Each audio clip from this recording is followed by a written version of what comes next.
Hello and welcome to Murphy's Garden, and this is the second video in our series on planting trees.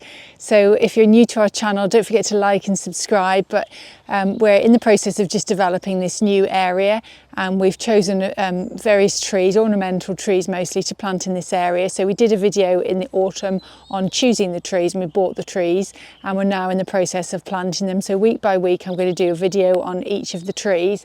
So last week we planted this Cornuscusa China Girl, so that's in. And the next one on our list to do is the arbutus or strawberry tree. So we'll crack on and get that planted today. Arbutus is a genus of about 12 species of broad-leaved evergreen shrubs or trees.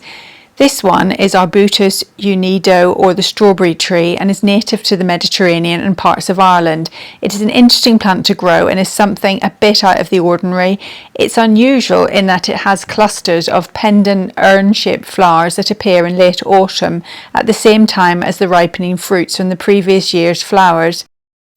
So as the tree matures and becomes older, it develops this rough shredding red-brown bark, which adds another feature to what is already a very highly ornamental tree.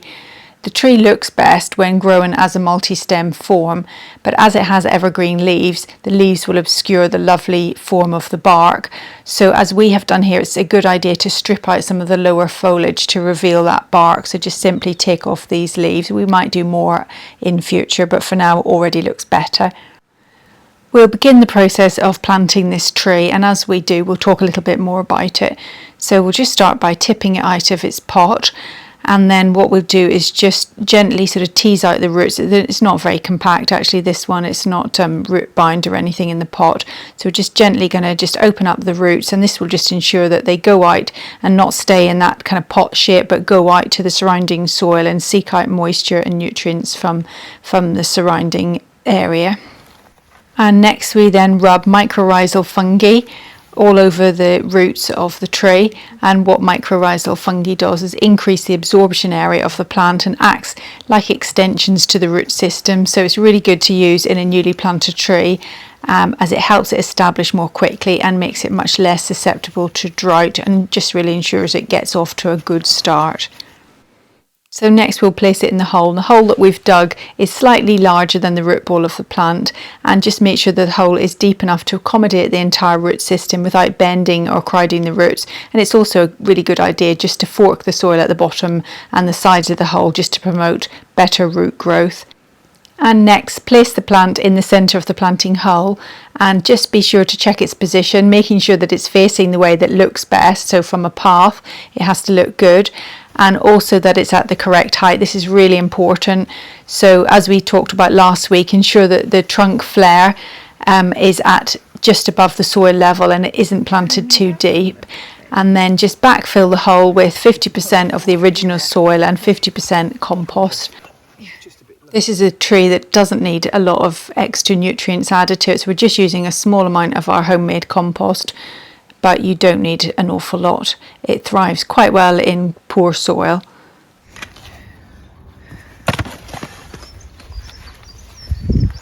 I haven't got any more. I haven't got any more biscuits. So while Al does that and Murphy stares into my soul, I'll tell you a little bit more about this variety of arbutus. So the unedo variety keeps its shrubby form for many years, eventually becoming a tree of about 8 foot in height and spread, but it takes about 10 to 20 years if it isn't pruned. Its flowers are white and the fruits are orange or red, and they look a bit like strawberries, hence its common name, the strawberry tree. I've never eaten the fruit, but it is reportedly quite bland and rather tasteless, and this is why it's called unedo, because this means I eat one, implying that once you've tried one, you won't want to try another one. The strawberry tree, therefore, is perhaps left to be enjoyed by wildlife. Its flowers are visited by the bees, and its ripe fruits are eaten by a variety of birds and small mammals. Although this tree isn't considered to be rare, it's widely grown in many parts of the world and it's prized for its ornamental value. It has been associated with various customs and folklore in different cultures. In Ireland, the strawberry tree is believed to bring good luck and is often used in Christmas decorations. In Portugal, the fruit is used to make a traditional liqueur. It has numerous medicinal values too. The fruits were used in antiseptic, diuretics and laxatives. The leaves can be used to relieve gastrointestinal problems such as an upset stomach, nausea, bloating, cramps or diarrhea. Compounds found in the leaves are also thought to help with pain and swelling in joints in conditions such as arthritis and rheumatism. Leaves can be dried and then can be made into a strawberry leaf tea. So the tree is in position and Al's just going round healing in the soil, so that just ensures there are no air pockets and the roots are in good contact with the surrounding soil. So he's just once again just going to make sure the levels are right. Just want to make sure there's no banking of soil around the tree. It's important that the soil is completely flat. So he's just going to mulch around the top with some of our compost, but again we won't put that right up to the middle. We'll keep that just away from the flare of the tree. And the other thing that we've done is to add an irrigation pipe. So there's a pipe, just a plastic pipe, that will go down into the roots just if we do get a very dry summer. It just makes watering a little bit easier.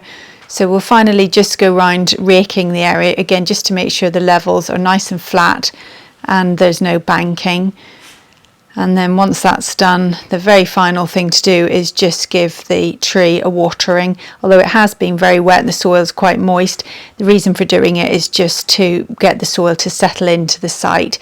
At this time of year, we're going to carry on getting quite a lot of rain, I think. So unless it's very dry, it doesn't really need watered, but just to make sure that it's kept well watered if the spring and the summer is dry going forward.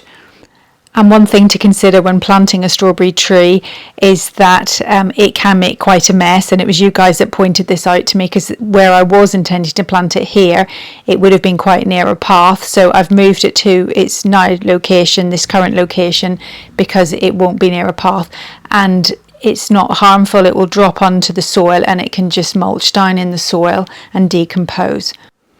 This tree is generally quite trouble-free. It's quite disease resistant. It may be susceptible to fungal diseases such as black spot or honey fungus, but this tends to be if you live in a humid environment, and therefore pruning to sort of increase for airflow is a good idea in this instance.